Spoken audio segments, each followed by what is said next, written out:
رسول الله قد سن الزواج لكثرة النسل فبادر يا أخ الإسلام واخطب ابنة الأصل يزين قدها دين كساها حلة الفضل وأعطى طيب مبسمها عبير المسك بالقول بسم الله الرحمن الرحيم والصلاة والسلام على رسول الله kusoo dhawaada walaalayaal mar labaad barnaamijkeeni tababarka nolosha guurka ciwaanka xalaqadeenan maanta waxaanu uga hadli doonaa dacwatul islaami ila zawaaj yeeritaanka islaamka oo inoogu yeerayo dhanka iyo guurka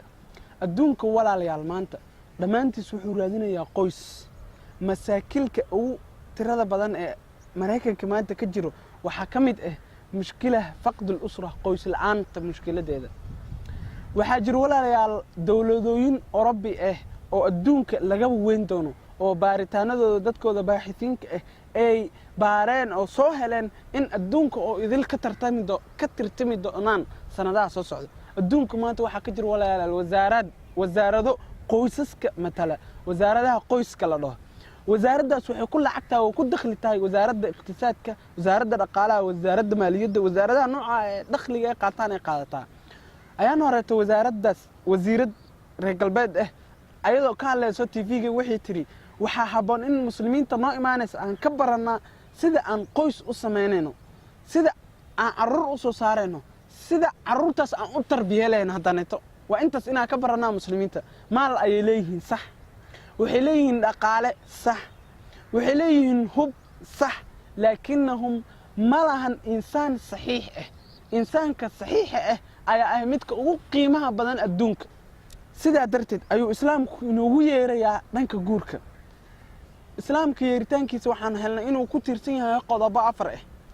qodobka koowaad quraanka kariimka ah 146 ayaa wixii ka sheekeynaysa dhanka guurka dhanka qoyska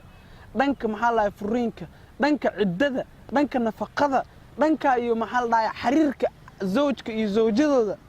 علاقة إسرائيليين آباء عرورتا إرثي دحالك قرآن كسو دقي عرك أشرف كتابك إنه إلهي سبحانه وتعالى سودجي أيا وكاشا كان يا 146 آية قويسك يقرمها كساب سنو عاسه وحشكي لآن إن نرمبر كاسآتك أوين وعدينا أهمية مهمة إلهي قويسك أما حديثك رسولك صلوات ربي وسلامه عليه وأن أوذي وإن نصدرنه tiradiisa iyo tayadiisa iyo dhirkiisa ahadiisa ka hadlayso dhanka iyo qoyska iyo guurka oo rasuulka sallallahu alayhi wasallam calayhi uga hadlay ahadiis aad u fara badan tiro badan dhir badan intaas oo idil loo kaaga sheekaynayo maxaa la yeeritaanka guurka intaas oo idil waa cadeyn lagu cadeynayo lagu yeerayo dhanka iyo guurka ama maadada fiqiga dhamaantan waxa ognahay fiqiga shariicada islaamku إن أوكل قيبسين هاي قضبة 4 كتاب كست أو فقه هدي أد فرتد سي أد أفيريسد وحد كهلسة إنه أوكل قيبسين هاي 4 قبض هدي كتاب كاسوكو كوبية ما ده شرعي أو فقه أو أد فربضة وأوكل قيبسين 4 ربعي كواد العبادات سيد الصلاة صونك زكاة حجك وحيابها كسب سنتنكاس أو عبادات كه ربعي قلبات المعاملات وحيبنتي قدشدي إنا وحسك جديد iyo kafaalada iyo xawaalada iyo wakaalada iyo waxyaabaha noocaas ee lamid ah bayca iyo shiraa iyo muaamalaadkaas rubciga saddexaad wuxuu ka shaqeynaa alqadaa rubcigaas wuxuu ka shaqeynaa siyaasadda sharciya iyo xuduudka iyo jinaayaadka iyo qisaaska iyo wixii wuxuu ka sii shaqeynaa qadaa iyo siyaasadda sharciya أما ربعي أفراد وأنا ماشان عربنا وحكش كان ما يسمى الأحوال الشخصية يعني الفقه الأسرة عبادات معاملات قضاء أسرة يقوس كوحي قالتي وكفريستي أفر ميلود ميل بقول لحدني أفر آيات حديث آد أفر بدن وكاشا كان يدنك يقولك أفر ميلود ميل محل فقه إسلامك intaas oo idil waa yeeritaan cad oo islaamku kugu yeeray dhanka iyo guurka نقطة سوحي هاد مدني كواد نقطة دعوة الإسلام إلى الزواج ama midda labaad annaga waxaanu helnay ajiro aad u fara badan oo islaamku u ratibay dadka guursaday waxa ajiradaas qaar ka mid ah waxaa helaayo kuwa guursada bas haddii aad tahay mid alla ka cabsigiisu aad u fara badan yahay dadka alla ka cabsiga midka ugu alla cabsiga badan midka alla ugu dhow midka ugu wanaagsan ajiradaas mid ka mid ma helaysid ilaa inaad guursato mooyee ajiradaas aadka u faraha badan ee waaweyn ee sharafta leh waxaad ku helaysaa inta in ka mid ah aan ka sheekan doono intaas oo idil waxaad ku helaysaa in aad guursatid intaasna waa yeeritaan oo wiil kasta aan guursan ama gabar kasta aan guursan lagu yeerayo inay guursato oo dhanka iyo guurka ay aado miskiinun wiil aan zawj lahayn miskiina gabar aan zawj lahayn waxaa jiro marka koowaad ajir waad ku helaysid nafaqada aan nafaqaysay ciyaalkaaga rasuulku salaatu rabbi wasalaamu calayhi wuxuu leeyahay diinaarun anfaqtahu fi sabiilillah diinaar aad ilaahay dartiis u bixisay marka dagaalku socdo oo jihaadka lagu jiro oo maxaa lahay farduhu iyo qeyladu yeerayso mid aad markaas ilaahay dartiis u bixinayso oo ilaahay sadaqa ahaan u bixinayso diinaarun anfaqtahu fi sabiilillah wa diinaarun anfaqtahu fi raqaba iyo diinaar aad qor ku xireynaysid cidqi raqaba qorta midka ku xireynaysid qor xoreentuna waa ognahay diinta islaamka meesha ka taagan tahay wa diinaarun anfaqtahu ala miskiin wa diinaarun anfaqtahu ala ahlik a'damuha ajra fiiri midkan waxa laga yaabaa midkan inuu dhaho waxa ajir badan midka uu mujaahidka bixinayo laakiin rasuulka salaatu rabbi sallallahu alayhi wuxuu yiri a'damuha ajran ka ugu ajir weyn waxa laga yaabaa midkan inuu dhaho waxa ugu ajir weyn midka uu mujaahidka bixinayo لكن رسولك صلى الله عليه وسلم عليه وحليه أعظمها أجرا الذي أنفقته على أهل بيتك وحا أجر بدل متك كنا فقيسي أهلك عيالك متك تكب حسي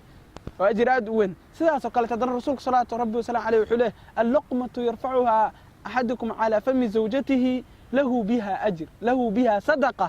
أجر أي كلية صدقة أي أوته لقمة قوسك أفكك الشنيسو أجر آيات أنت أسكول هذا كورن بيش رن بيلك أتسيني ستعرض هذه بيش رن بيلك أتسيني ستقوس كاجي بيش رن بيلك أتسيني ستحاس كاجي وح الله عليه وح أتجريجات كلسيد إلهي سبحانه وتعالى وقوع حسابنا صدقين قطاه سأسوق الرسول صلى الله عليه وسلم عليه وحوله مسلم كلته باهي كقودية إلهي وحقوق قودية ثمار الجنة مسلم كلته أون كورابي أسقى أمن ورابي لا يحكرام يا الرحيق المختوم مسلم كلاته أو أردن أرد ترى لا يحكو أرد ترى حلل انت بنينكو حاسكي سدر إيو بدر انت إيو أون إيو وحول بو سمينا يا أجرداس أو إذ الولا ليال مهلو إلا كو غورسدي موغي كو غورسد أو كليا أي كو هلو أجركاس كو أن غورسنين عفوا ويواين أجرداس آدك أو فرح بدن كدبنا واحد جرو أجر كلاته أو إلهي سبحانه وتعالى كو بحنايو صبرك عروتين ميت كمده هدول أنت أتكو صبرتان هدي أقول أنت عروتين ميت كمده أبيه أما هو يدي ميت كمده أما لبدو دي بينوليهين وحي هلا يعني أجر آد وفرح بدن عروتو دي عنق كمده عروتو دي وايين درت أجر آد وفرح بدن كهلاين سوق صلاة رب السلام عليه وحيري هدي أقول أنت عروت أدونك عنق جيسو الله سبحانه وتعالى يقول يا ملائكتي ذي موحقبة روحي الدونك عنقس روحي سي موحقبة محلا ثمرة فؤاده وحلي نعم يا الله كذب حلي الله سبحانه وتعالى ماذا قال عبدي كذب حلي حمدك واسترجع وحير الحمد لله إنا لله وإنا إليه راجعون إلهي كذب حلي قدس الدونك قري وقدس الجنة كنا مقعاه قريس بيت الحمد أجركاس مجار أو مهرو إلا هويو إلا أبوه إلا حاس إلا زوج عنقود كدنتو كصبر ما أوجيه كدبني هذانا واحد جرو أجرك لتو إله سبحانه وتعالى خصوصينايو هديك قبضو أما ننكو اسكو لبدو اسكو عاويان ضاع هذا إله سبحانه وتعالى ولا ليال متكن أما ضمانتن أما إن بدنا أنا نجمده وحلايابا إني آذان قفونا كثن كتبا يا وناك إدهان إلهي يبري إنه إلهي إن حرس الدنيا آخره هذا وحقود دعيني وحيدين دعيني رسولك صلاة ربي وسلامه عليه رأس الصالحين سيدنا محمد صلاة ربي وسلامه عليه أتقل أتقياء أصل التقوى رسول الله صلاة ربي وسلامه عليه يقود دعيني رسولك حقود دعيني يا ويل gabar guursatay haddana samaysay shardi labaad rasuulku salaatu rabbi wasalaamu calayhi wuxuu yidhi salawaatu rabbi wasalaamu calayh raxima allaahu rajulan ilaahay ha u naxariisto nin qaama min alleyli fasallaa habeenkii inta kacay tukaday uma ayqada zawjatah kadibna xaaskiisa kiciyey haddii aysan kicinna biyo wejiga uga shubay haddii ay diiddo wejiga biyo uga shubo kadibna isla tukadaan labadooda sallayaa jamiican waraxima allaahu imra'atan haweenayna allah ha u naxariisto istaagtay habeenkii tukatay kadibna xaas ninkeedii kicisay haddii uu diido wejiga biyo uga shubtay kadibna ay isla tukadeen labadoodiba waxaa ku duceeyey rasuulka salawaatu rabbi wasalaamu calayhi kugu duceeyey naxariis raxima allaahu rajulan raxima allaahu imra'atan ajirkaas ma gaaraysid ilaa inaad guursato ma ogiye aad kadibna isku saacidid oo ahlbeydkiina isku saacidaan daacada ilaahi subxaana wa tacaala kadibna walaalayaal waxaa jiro ajiro kaleeto oo khaas u ah haweenka haddii ay adeecdo haweenaydu haddii ay adeecdo ninkeeda maxaa ku jaban inay adeecdo haweenaydu ninkeeda nolosha oo idil walaalayaal waxay ku taagan tahay ku dhisan tahay mid wax amro iyo mid la amro qaa'id iyo wax hogaamiyo iyo mid la hogaamiyo mid shaqaale ah iyo mid loo shaqeeyo amiir iyo wuxuu ku dhisan tahay dad wax amro waxaasna kuma maahan maxaa la nuqsaan iyo maxaa la bahadilnimana maahan ilaahay subxaana wa tacaala wuxuu ajir aad u fara badan kugu siinayaa adeecitaanka adeecisid zawjkaaga ilaahay rasuulka salaatu rabbi wasalaamu calayhi ayuma imra'atin maatat wa zawjuhaa canhaa raadin dakhalat aljanna haweenaydaas maxaa adduunka ku falaysaa haddii ilaahay rasuulka salaatu rabbi wasalaamu calayhi uu kuu sheegaayo inaad jannada gelaysid jannada waxaad ku galaysaa jannadaad ku galaysaa haddii aad adeecdid ninkaaga ku adeecdid taqwada ilaahay subxaana wa tacaala ilaahay haddana rasuulka salaatu rabbi wasalaamu calayhi wuxuu yidhi idaa salat ilmar'atu khamsaha shanteeda haddii tukato haweenaydu soonkeeda bisha soonto farjigeeda xafad qiila laha adkhuli aljannata min ayi abwaabi shayt jannada meel alla irid alla lidaarata ka gashay waa martabad aad u caali ah oo aad u sareyso in jannada meel alla meeshaarta ka gal lagu dhaho intaasoo idil walaalayaal waa yeeritaan mubaashir ah ama aan qayr mubaashir ah oo islaamku kugu yeerayo dhanka iyo guurka islaamku wuxuu kugu yeerayaa inaad guursatid noqdada saddexaad walaalayaal waxay tahay islaamku inuu fududeeyey dadka oo idilna ka dalbaday dhanka iyo guurka in loo caawiyo arrimaha guurkana wuu fududeeyey dadkana uu ka dalbaday inay caawiyaan dadka guursanayo haddana midda afraad islaamku wuxuu ciqaabay kuwa wasaa'ilaha khaldan oo sida khaldan shahawaadkoodii u adeegsaday sida khaldan zina iyo waxyaabo la mid oo noocyadaas ah u adeegsaday marka adigana la ciqaabayo midka khaladka galay adiga saxsan ee wanaagsan ayaa waxaa lagu yeerayaa in aad maxaa lahay wanaagga aad horay u sii wadidoos wanaaggaada ku socotid marka beenlowga la ciqaabayo waxaa la dhiirigelinayaa runta marka la ciqaabayo kuwa dhanka iyo xaaraanta aaday waxaa ku wacayaa kuwaasba laftirkoodii dhanka iyo wanaagga iyo guurka kuwaas waxay ahaayeen walaalayaal qodobo 4 ah